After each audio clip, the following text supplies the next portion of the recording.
বিয়েবাড়ির সিজন একটু সাজগোজ করবো না তাই হয়? তো সেদিন চলে গেছিলাম একটা বিয়েবাড়িতে। দেখো এখানে আমি একটু ফটাফট করে রেডি হয়ে পড়ছি।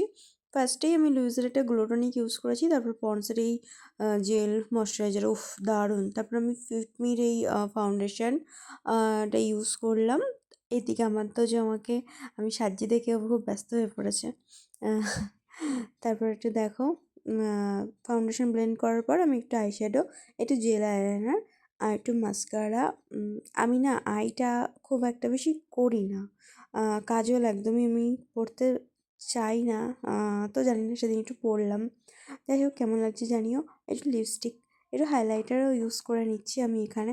আর সব কটাই না এখানে আমি খুব অ্যাফোর্ডেবল প্রাইসের জিনিসই ইউজ করেছি, আমি খুব বেশি হাইফাই জিনিসের মানে টাকার জিনিস আমি ইউজ করিনি। তারপর একটু গয়নাগাটি পরে নিচ্ছি, শাড়িটাও এটাই পরে নিয়েছিলাম। সো দেখে বলো কেমন লাগলো, সাজটা কেমন হলো একটু জানিও। তোমরাও একটা ট্রাই করতে পারো এইভাবে টুকটাক। আমিও করলাম, তোমরাও করো। তারপর দুজনে রেডি হয়ে চলে গেলাম বিয়ে বাড়ি। এখানে কোনো কিছুই এডিট করা নেই বা কোনো ফিল্টার কিছুই নেই, একদমই দেখো একদম আমি এইভাবে কিন্তু সেদিন মেকআপ করেছিলাম। সব শেষে লাস্টে গয়নাটা চেঞ্জ হয়ে গেছে।